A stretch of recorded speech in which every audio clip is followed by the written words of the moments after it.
Welcome to this IELTS listening practice test.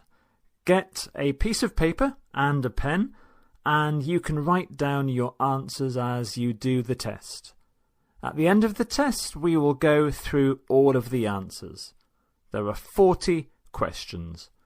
So let's start the test. Section 1. You will hear a conversation between Harry and Andrea, two students who have just finished their final exams. First, you have some time to look at questions 1 to 5.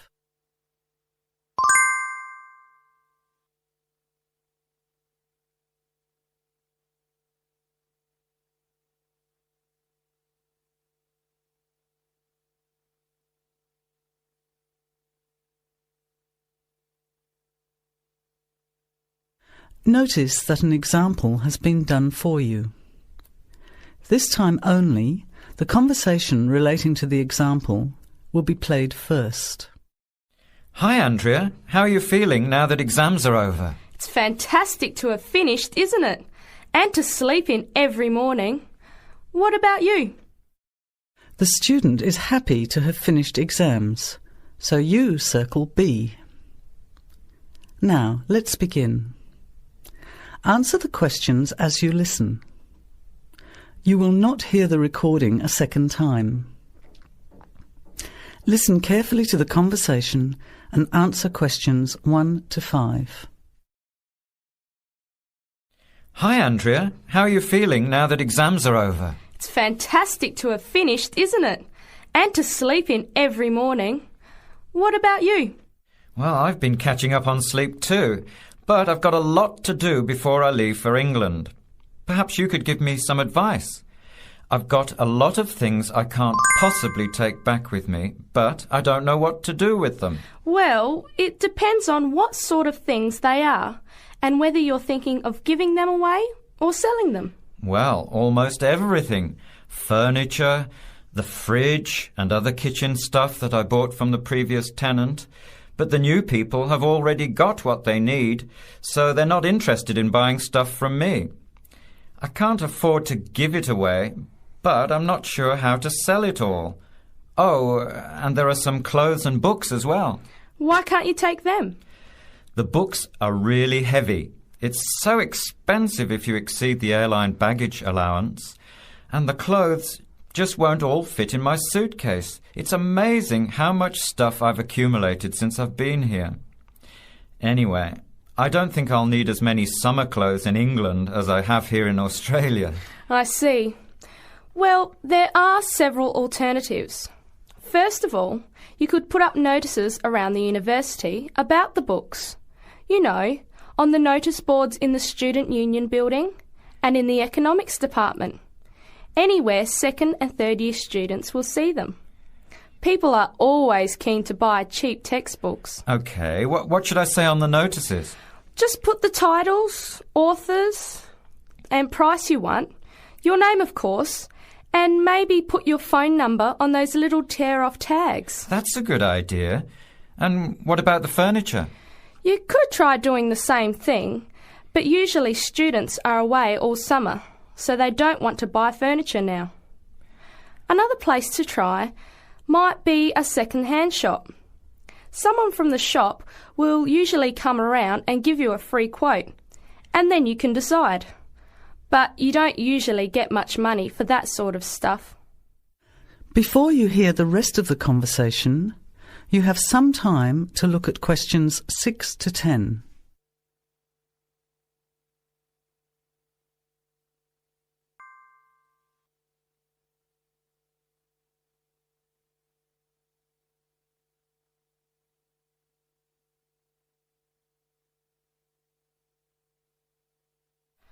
Another alternative is to put an advertisement in the Trading Post.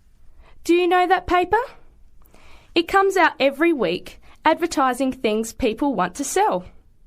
You have to pay to put the advert in and then hope people phone. Give them as much information as possible, and if they're interested, invite them to come and have a look. The hard part is agreeing on a price. No, I haven't seen the Trading Post, but I should have a look at it. And I could advertise the fridge, the microwave and the furniture. But the kitchen stuff isn't really that good. You know, old cutlery, a few pots and pans and some plates and things. What shall I do with them? Well, another option is to donate the kitchen things to a charity shop. You know, like the Salvation Army or St. Vincent de Paul. Why don't you get a second-hand shop to give you a quote first? Yes, I could do that. Find out how much they'll give me and then decide whether to sell them or give them away. But I've still got the clothes. A charity shop will take them too, as long as they're in good condition. And even though you don't get any money, at least you know that someone who really deserves some help has benefited. That's a good point. I'll advertise the expensive stuff, the furniture, and donate the clothes and kitchen stuff. Let's go and buy a trading post and you can help me write the advert. Well, actually, I'm interested in buying the fridge and the microwave, depending on the price, of course. OK, let's see how good you are at bargaining. That is the end of section 1. You have half a minute to check your answers.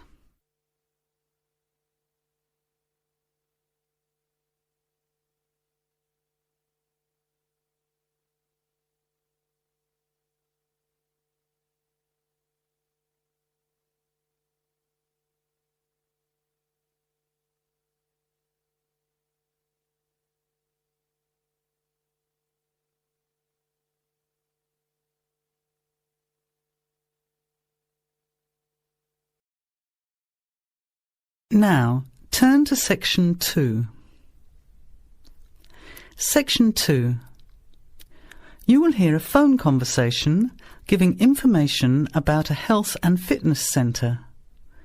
Before you hear the talk, you have some time to look at questions 11 to 16.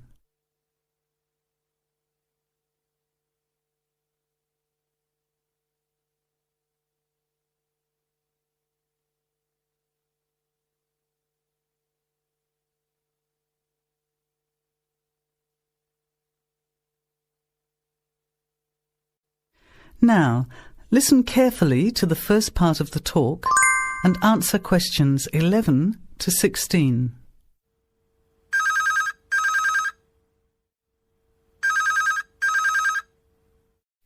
Hello?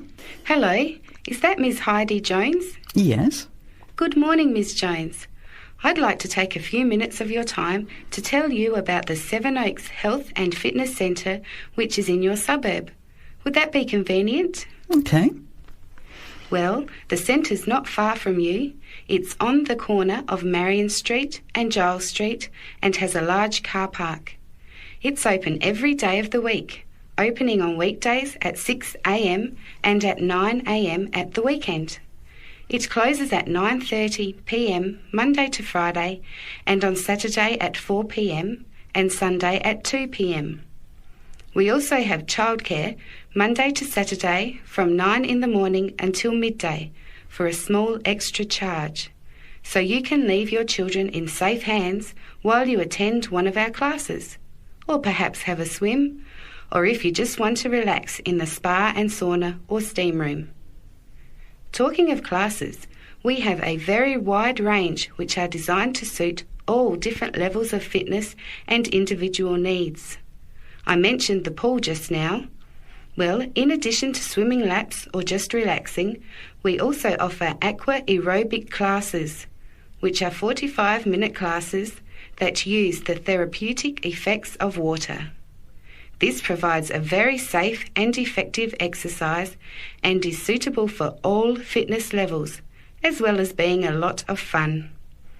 Many people who haven't been exercising for a while start in the aqua classes, as do people who need to take care after hospital surgery, for example.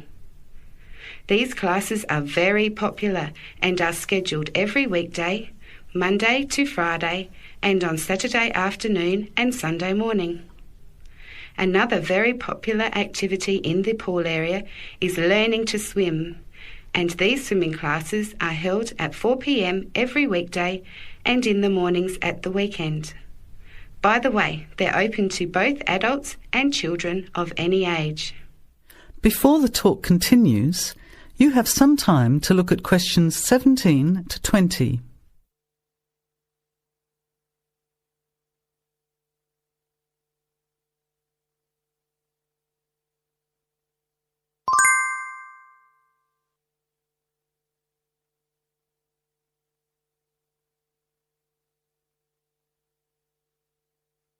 Now, as the talk continues, answer questions 17 to 20. Now, it would take too much of your time to tell you in detail about all our programs, as we have a very wide range of activities at different times. However, I'll just outline some of them. Our super circuit classes are extremely popular, and you get a good aerobic workout while toning your muscles. They're easy to learn, as you combine using hydraulic equipment with exercises guaranteed to give you a good cardio workout. The teachers are very good and there's a fun atmosphere. And the classes are very effective in assisting weight loss, relieving stress, lowering blood pressure and generally increasing fitness. Oh, and I haven't mentioned our range of aerobic and step classes of different types which suit all levels. Our specially designed aerobics room holds over 55 people, and our highly qualified and trained staff can advise you as to which class might suit you. We are inviting you to a free 1-week trial period when you can come and try any of the classes or activities before you make the decision to join. By the way, there is also a large and very well-equipped gym where we offer free fitness assessments, and you can have an individual program designed just for you. Also, the cardiovascular room has the latest range of machines which help you burn fat, increase your fitness, or just warm up. They're very popular, as you can forget all about the calorie burning by watching your favourite music videos on TV while you exercise. Right now we have a very special new member joining fee offer, which allows 2 memberships for the price of 1, a real bargain. So if you can, bring along a friend who'd like to get fit as well in time for summer. Come along and try us out. You can meet the staff. Try out some of the classes for a week, absolutely free. And then, if you like us, sign up for only $110 each for 6 months. Thanks for taking the time to learn about the centre, and I hope we'll see you there soon, Heidi. I'll put one of our brochures in the mail for you right now. Bye for now. That is the end of section 2. You have half a minute to check your answers.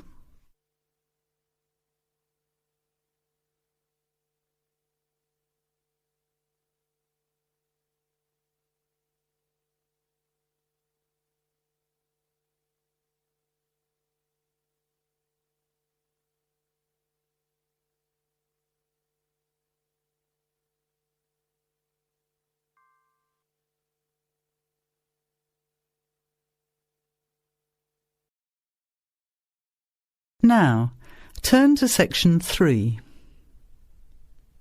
Section 3. You will hear 2 business studies students, Evelyn and Mark, preparing for a seminar presentation. Before you hear the conversation, you have some time to look at questions 21 to 25.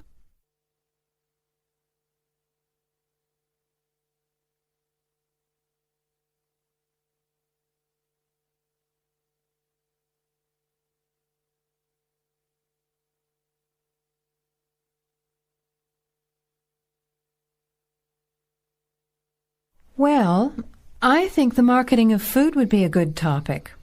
I read a very interesting article the other day about the Canadian food market. I suppose everybody's interested in food, even if it's trying not to eat. Why Canada?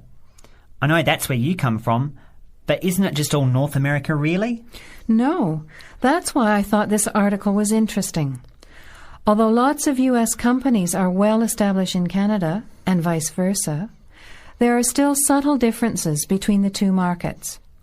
It says here, the Canadian market is definitely not a northern clone of the U.S. I like that. And it says that if you understand these differences, it can have a big impact on successful food marketing. So I know that Canada has a big French-speaking population in Quebec. Is this what they're referring to? Not only French and English speakers, there are many different ethnic groups in Canada. It's really quite multicultural. For example, Toronto has large Asian and Italian populations, and Vancouver's got a large Asian population too. And because Canada's population is small, these groups make quite an impact, introducing new styles of cooking. So you can see lots of unfamiliar vegetables and things in the markets, and new restaurants are opening every day. It's great if you love trying out new foods, as many people do. Which kinds of food are becoming popular? Well, some Asian food, I'd say, has been popular for quite a while, like Chinese. But now, Southeast Asian restaurants are becoming very fashionable. Then there's Mediterranean, of course, such as Greek, Italian, and so on. But Caribbean and Mexican food is really taking off among young people these days.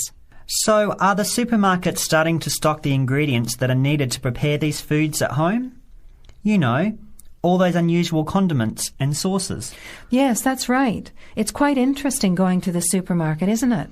And noticing how they're introducing sections for foods of different nationalities. You can buy quite exotic products locally these days. The article mentioned that 80% of the Canadian retail market is controlled by 8 major national supermarket chains, so that when they introduce changes, they can happen quite rapidly. OK. Well, how are we going to organise this seminar then? I made some notes on the trends in the Canadian market, about changing tastes, and also patterns for where food is consumed. I thought maybe we could summarize it into a chart or table, and maybe use the overhead projector to present it. Good idea. Maybe I could have a look for similar trends and tastes in Australia and the UK for comparison. Let's have a look at what you found. Before the conversation continues, you have some time to look at questions 26 to 30.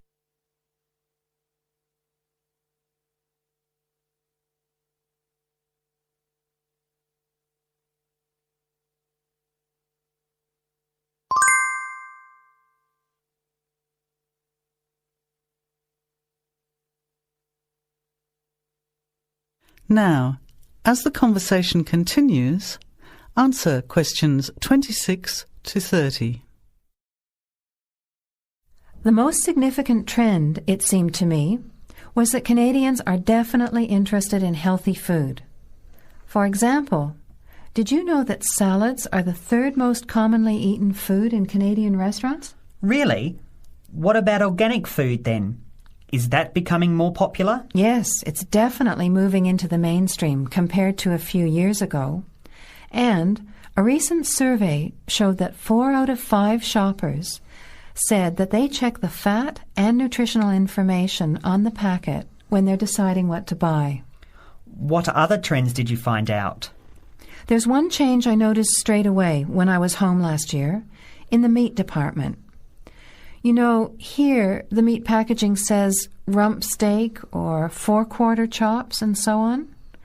Well, they discovered that most consumers these days didn't know what to do with these roasts and rounds and ribs. So the government approved a new naming system for cuts of meat, which is related to the required cooking technique. What a good idea. I've never really understood the difference between sirloin, rump, round and all those names. So how many new categories are there? 8.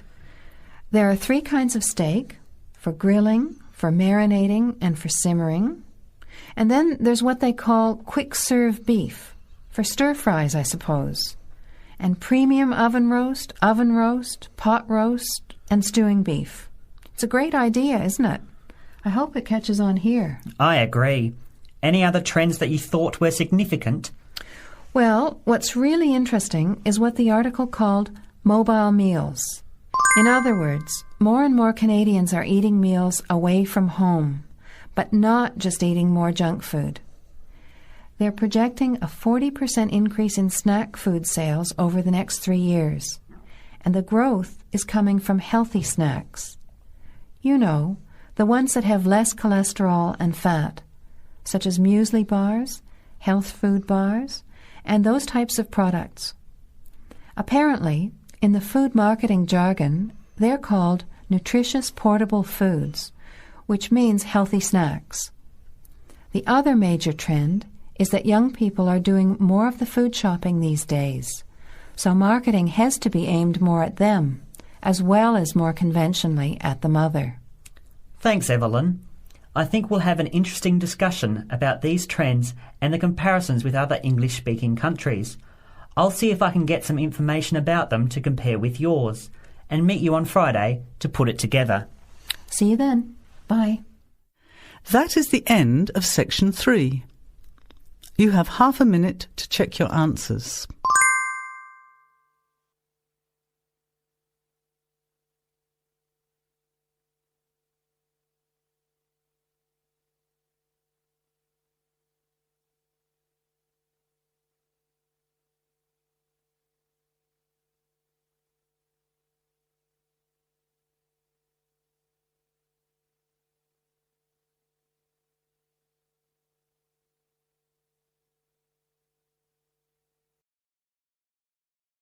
Now, turn to Section 4. Section 4. You will hear a talk given by Dr. Miranda James. First, you have some time to look at questions 31 to 35.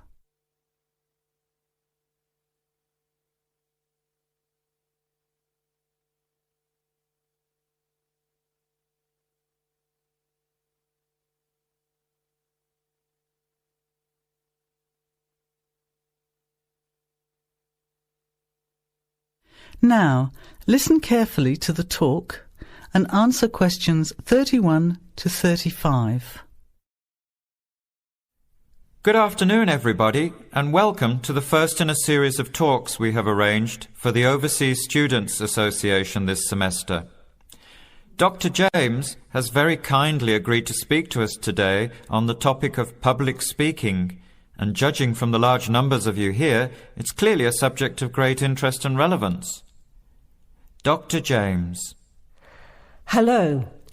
It's good to see so many of you here, and hopefully what I'm going to tell you will be useful to you both here at the university and in your future employment.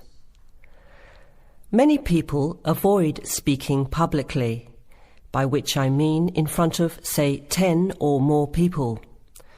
Not because they lack the ability, but mainly because they lack confidence, which is really only due to lack of practice. Today, as a consequence of the influence of television, audiences expect speakers to be relatively brief and to the point, in addition to being well-informed and interesting or entertaining.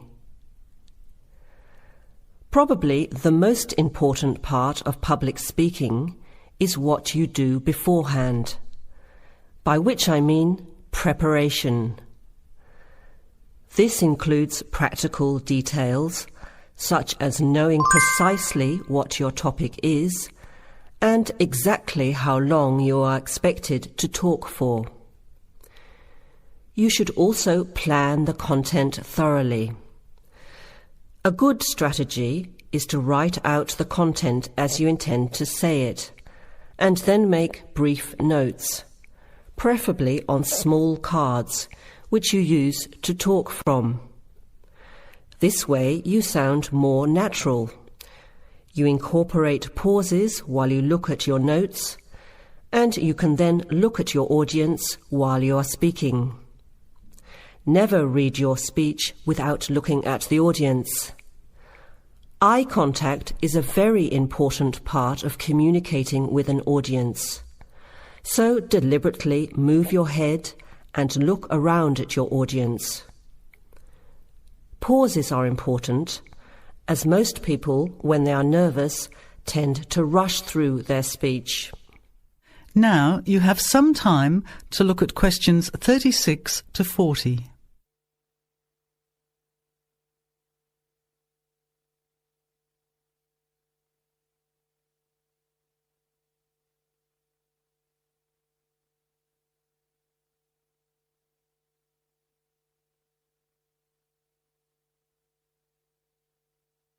Now listen and answer questions 36 to 40. Practice speaking slowly. This gives you more time to pronounce your words correctly. It's always easier for your audience to listen to someone whose speaking is clear and calmly paced, so that they can understand the ideas being explained. And the bigger the group, the more slowly you should speak. Remember to project your voice, speaking clearly to the person furthest away from you. It's a good idea to rehearse and record yourself. Pay attention to your intonation when you listen to yourself.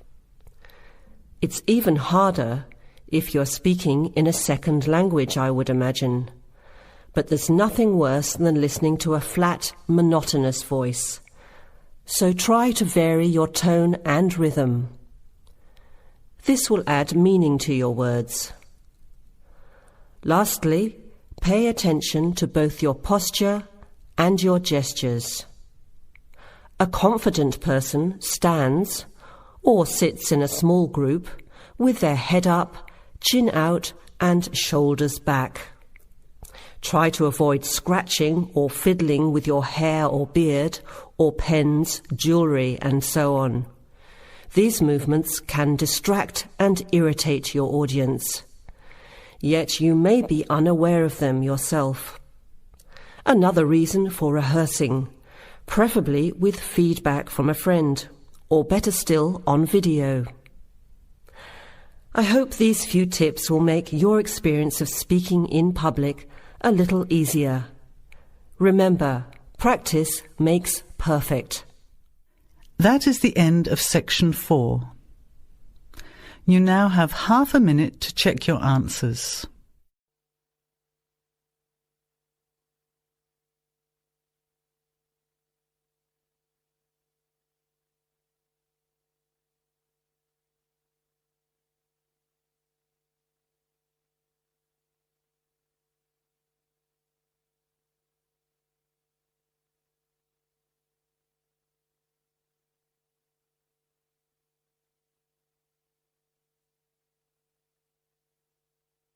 That is the end of the test.